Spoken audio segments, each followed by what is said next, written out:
Vamos lá, né, pessoal? Histórias das tentativas de liberação do aborto no Brasil. A cada campanha eleitoral se repete o mesmo filme no Brasil. Para não perder votos, candidatos que sempre tentaram legalizar o aborto põem a máscara de cristãos e se declaram pessoalmente contra o aborto. Mas contra fatos, não há desculpas. Essa matéria ela foi do dia 24 de outubro, né, desse ano, né? O pessoal do site Padre Paulo Ricardo estava colocando em evidência, eu acredito que era pelo advento do senhor Luiz Inácio Lula da Silva, né, atual presidente eleito, ter dito que era contra o aborto, quando a gente sabe que o partido dele é um dos primeiros que, se não levanta a questão, é um dos que votam favorável a uma liberação do aborto nas nossas terras, né? Então, sigamos aí, Glaucio, um pouquinho. Vamos ler um parágrafo ou dois aí, porque de aborto a gente já entende alguma coisinha, né? Desce aí um pouquinho, Luciano, por favor. Vamos lá. A campanha eleitoral se repete o mesmo filme. Para não perder votos, candidatos que sempre tentaram legalizar o aborto no Brasil põem a máscara de cristãos e afirmam sem escrúpulo ser pessoalmente contra o aborto. O advérbio parece desnecessário, mas serve para justificar o que se dirá após as eleições. Sou pessoalmente contra o aborto, mas o tema é uma questão de saúde pública e precisa ser resolvido. Isso parece até os ministros do nosso famigerado STF, né, dizendo isso aí, né? Ei, não diga isso não, que Alexandre deve estar assistindo aí. Pois é. É evidente que o político que age assim quer conquistar o voto dos cristãos, majoritariamente contrários ao aborto, à custa de enganá-los no primeiro momento. Quanto à falácia de que o aborto seria um problema de saúde pública, o Padre Paulo Ricardo já desmentiu diversas vezes, tanto em aulas quanto em audiências públicas no Congresso Nacional. Os argumentos estão organizados, comprovados na aula, o aborto e a falácia dos números. Desce aí, Luciano, um pouquinho, só para mostrar a capa do vídeo, que é, o pessoal que quiser depois acompanhar o vídeo no YouTube. Eu não vou mais fazer a leitura do texto não, Luciano, acho que é só esse último parágrafo aí, já tem muitas coisas. Sobe aí, Luciano, um pouquinho. Uma das coisas que me chamou a atenção na leitura do primeiro parágrafo é subir, mano. Peraí.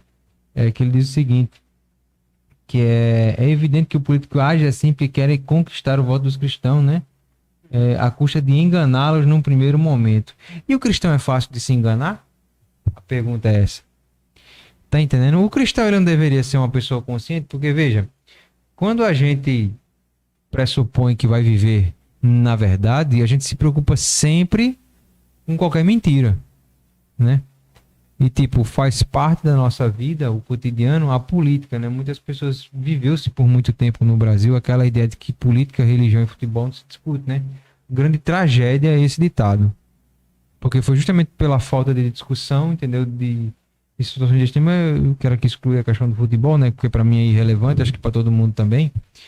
Mas questões de política e religião deveriam ser discutidas sim e amplamente. Sim e amplamente. Né? Porque a desgraça que hoje impera na nossa sociedade foi justamente por essa ausência de pessoas de bem no meio político. E tá aí, outra eleição a gente teve com opções zero de votos. Na realidade, nessa a gente teve até alguns candidatos católicos, que a gente até entrevistou aqui, né? E tínhamos opções para deputados estaduais, mas não tínhamos para senador, não tínhamos para governador.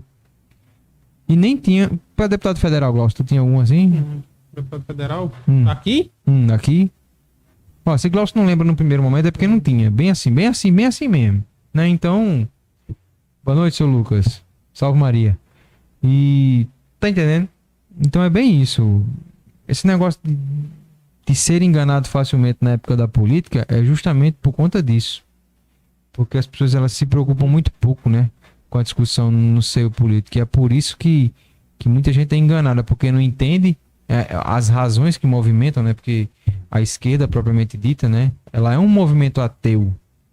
Aí, por ser um movimento ateu, eles não estão nem aí para os 10 mandamentos. Se não estão nem aí para os 10 mandamentos, como é que vão se preocupar com a mentira, por exemplo?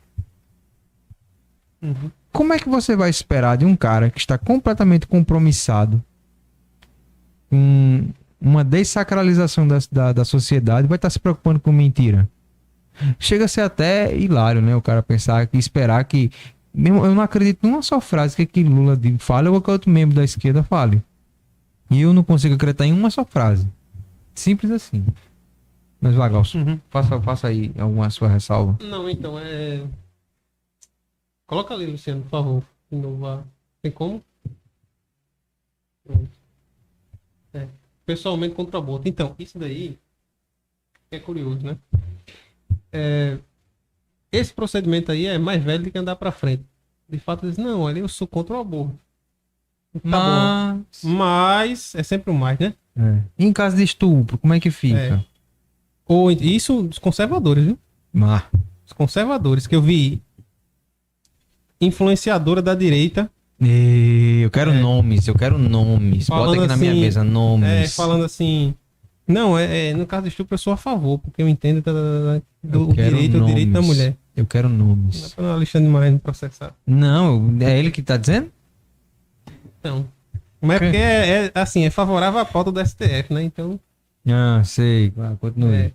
Eu vou dizer. Aí, enfim, dizendo, não, eu sou a favor nesse caso.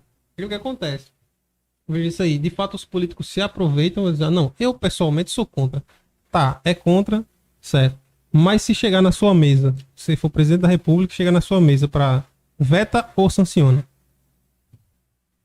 Não é? Aí veio que o cara responde. Não, aí nesse caso sanciona por quê? Porque é a vontade do Congresso, né? E eu sou um democrata, né? A maioria do povo, né? Inclusive as perguntas aos candidatos tinham que ser feitas assim, botando na parede. Contra ou a favor do aborto? Eu sou contra. Tá, mas se chegar lá na sua mesa, tá dizendo que é contra, se chegar na sua mesa, veta ou sanciona? É assim. Tem que ser assim. Chega de dourar a pílula. Não, eu sou contra ou a favor do aborto. Aí a primeira coisa que eles dizem, ninguém é a favor do aborto. Ninguém é a favor do aborto. Porque nós tratamos como uma questão de saúde pública. Né? Tratamos como uma questão de saúde pública e entendemos que as pessoas, as mulheres, recorrem a abortos clandestinos e tal, não sei o que. Meu amigo, deixa de conversa. Diga logo se é contra ou a favor, olhando essa câmera aqui. É assim.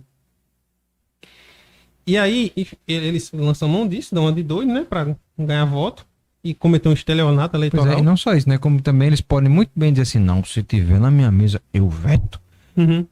E não vai vetar. Aí você vai e cai nessa conversa fiada desse povo de achar que vai vetar e eles não vão vetar. As pessoas têm que parar de ser idiotas, velho. Assim, no rasgado mesmo, tem que crescer, pô. Tem que expandir a mente e dizer assim, eu não posso ser enganado, pô. É impossível, pô. Hoje em dia as pessoas elas se deixam enganar muito facilmente. É uma tragédia. Muito. Porque elas às vezes vão no grupo, né? Vão no rebanho, no grupo, e aí, enfim, passa direto. Essa questão, você não, mas isso é uma questão, tem tantas outras.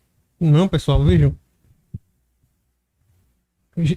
Tem uma frase que a gente aprende, uma figura que a gente aprende na lógica, no estudo da lógica, que é o seguinte. Quem pode o mais, pode o menos. Então vejam. O aborto é uma coisa fundamental, por quê? Porque se uma pessoa ela é favorável ao aborto, ela diz muito da índole dela, certo? Ou da ignorância dela. E se for da índole, que é o pior, ela está dizendo o seguinte, não, eu sou capaz de ser favorável a matar criancinhas. E indefesas. Indefesas. Aí você diz o seguinte, tá, você entregaria a chave da sua casa para uma pessoa assim, que diz conscientemente, assim, entendida e tudo mais, entendeu? O que eu quero dizer é isso.